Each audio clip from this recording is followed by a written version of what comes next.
Rồi, ok, xin chào các bạn. Mình là cờ số music. Hiện giờ mình đã vào chơi Lego of Stickman, nghĩa là huyền thoại của người que. Thì bây giờ đang chạy một tí. Máy mình khá yếu nên bây giờ là phải đợi máy BB lặng. Lâu vậy khà. Lâu vậy. Lâu đến chừng nào? Thôi, tạm bỏ qua nhé bạn. Đợi một tí mình sẽ dừng video và đợi. Xong rồi các bạn ơi. Mình đã giao ứng dụng rồi.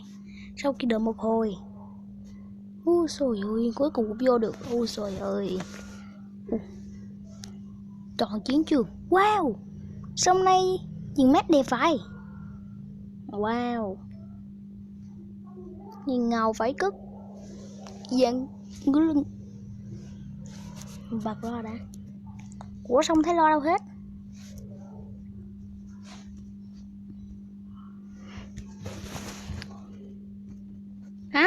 Mình xin nói chứ mình cũng hát luôn trò này rồi đấy nha.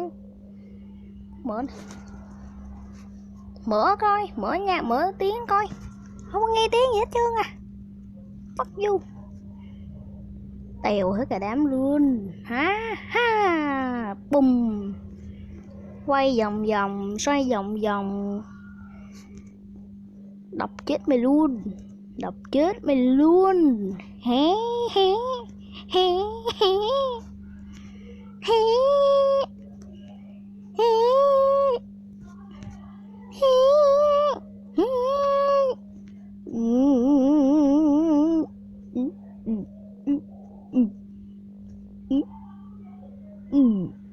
Quá kinh luôn. Thấy ta hát giỏi chứ. Mình khá là thích cái chiêu này. Rồi không có nghe cái tiếng gì cả anh em ơi. Mà bật ro đến đâu cũng không có nghe gì hết à. Kỳ lạ.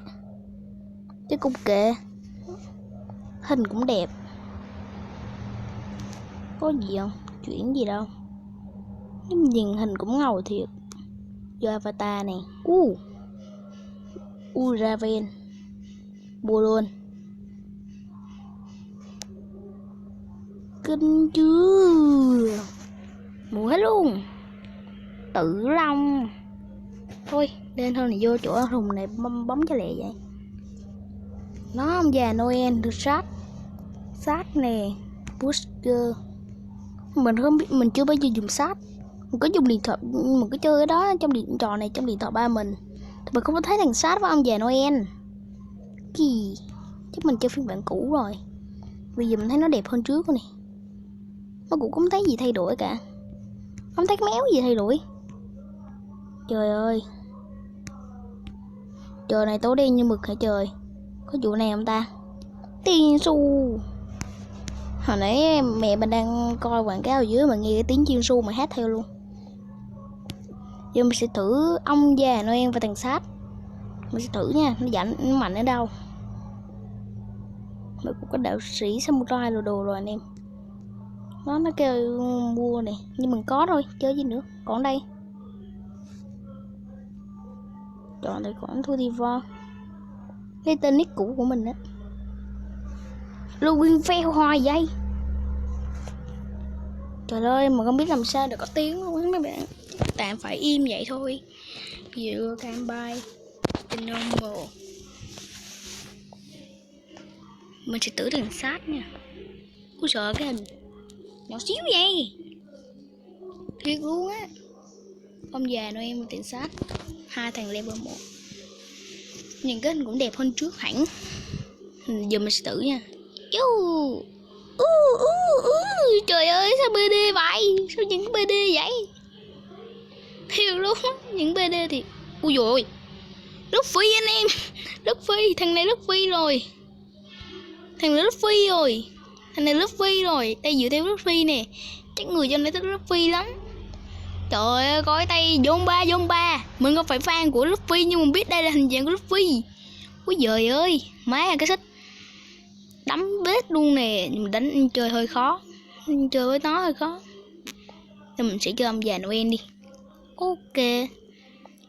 Bị chết nè, chết nè, chết chết chết nè, chết nè, chết nè, chết nè. Ông già Noel đi phát quà đó, quà đó. Chết mày luôn. BD chứ. Sao những BD thiệt luôn. Trời ơi, những BD thiệt. Nhắc lại cái đây nè. Én. Trời ơi, kiểu gì mà hay vậy? Gì đây? Trang bị hả? Ông già Noel nè. Sát, Raven, thợ săn, tử long, IT. Mình sẽ đổ trang phục cho nó, cho tụi nó. Ghost đầu tiên nè. Lửa địa ngục. Ok, mua lửa địa ngục. Xong, mua thắng. CTK, đây là rõ CTK. Vô cấp. Ông già Noel không có. Chắc sát cũng không có quá. Đúng luôn. Đạo sĩ nè, không có. Rose là hoa hồng cũng không có. Không có luôn. Không có. Con má ơi, sao không có nhiều vậy? Hình đã đẹp hẳn rồi, sao mà không có hoa vậy? CTK Samurai. Gói quà tướng này. Còn 23.000 đồng thôi. 23.000 là mua được CTK. Nhưng về cho còn một tiền. Anh rảnh ngu. Bum. Nhìn hình nó ngầu hẳn luôn. Thằng này không có à. Ý thằng này có.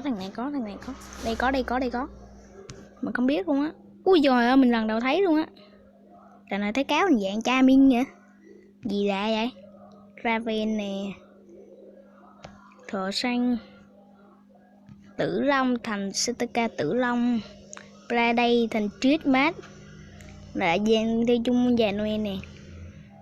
Đó. Ông này nữa. Rồi qua. What? Qua. Cà phê.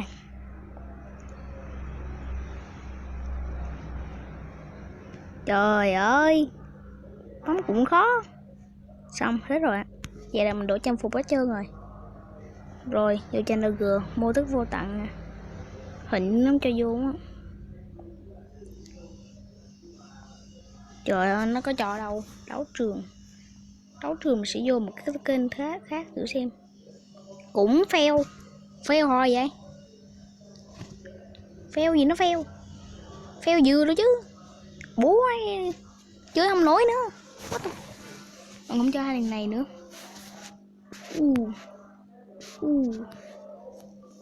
Mình sẽ cho chơi thằng nào đây ta?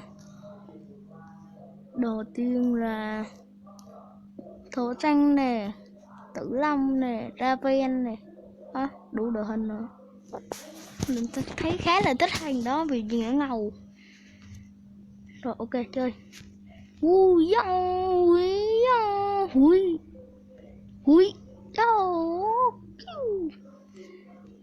Nghe mình khá sang một tí kìa. Kìa mộn đi. Ôi trời ơi. Coi đây cứ nè. Có.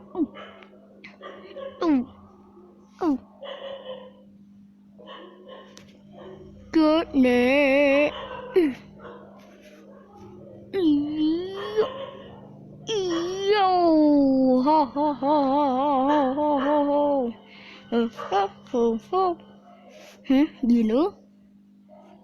Gì nữa đây?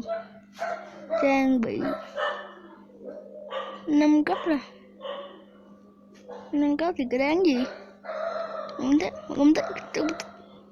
Tụi nó cũng thích. Không chơi nào nữa. Bịch. Má bấm nhầm. Rồi. Normal. Vô đây. Không chơi thằng này nữa. Mình chơi thằng đặc biệt vậy. Giữa 3 thằng đặc biệt. 1 là thằng này, 2 là thằng này, và cuối cùng là thằng đạo sĩ. Không vào được. ninja rồi. Samurai. Cố lên, ninja. Nữa. Quất nè. Quất nè. Quất nè. Chết nè. Một ngày nào đó mình sẽ đổi trò khác và mình sẽ cho nó trò có tiếng vậy. Chứ bây giờ im lặng thế này đố ai chơi nổi. Quất nè. Quất nè. Quất nè. Quất luôn. Hé. Qua đây. Hello cưng.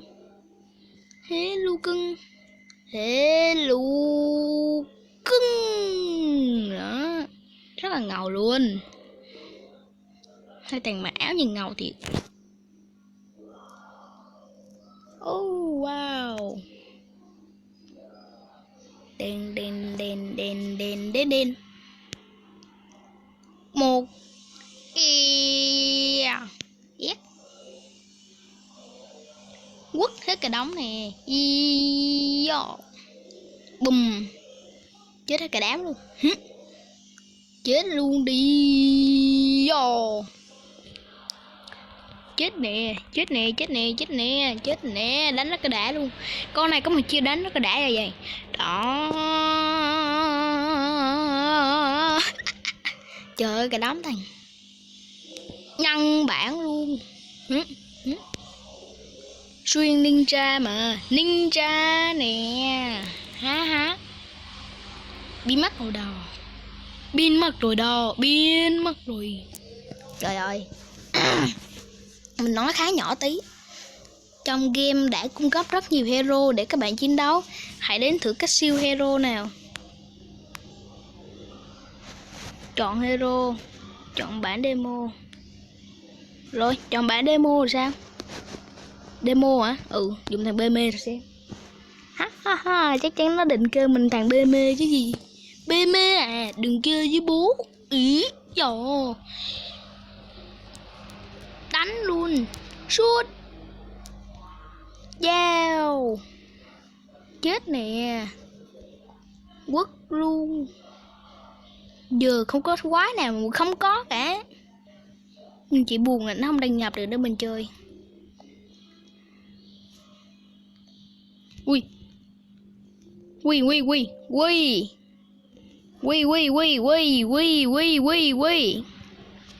what? Chết mi nè. À, cái đây thì dễ dàng thôi. Chết mi nè.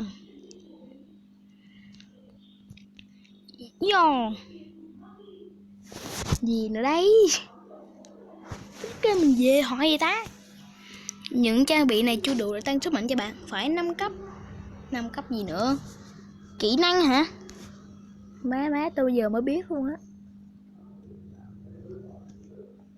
Trò này cũng khá là nhiều bạn ức chế muốn có mấy cái này lắm này. Chắc dữ lắm. Chắc nhiều người thích lắm đây. Tôi thấy con BM là mạnh nhất này. Vừa ngầu vừa mạnh. Nó là chiêu cuối của nó. Hại rất là nhiều điểm luôn. Giờ mình lấy hết tất cả sức mạnh á. Mình điểm yếu. Hơi điểm cũng yếu. Cổ ngữ luôn gì đây. Muốn tăng thêm, muốn có thì cũng không được. Túi này, trong túi này. Còn làm sao để có cổ ngữ đây?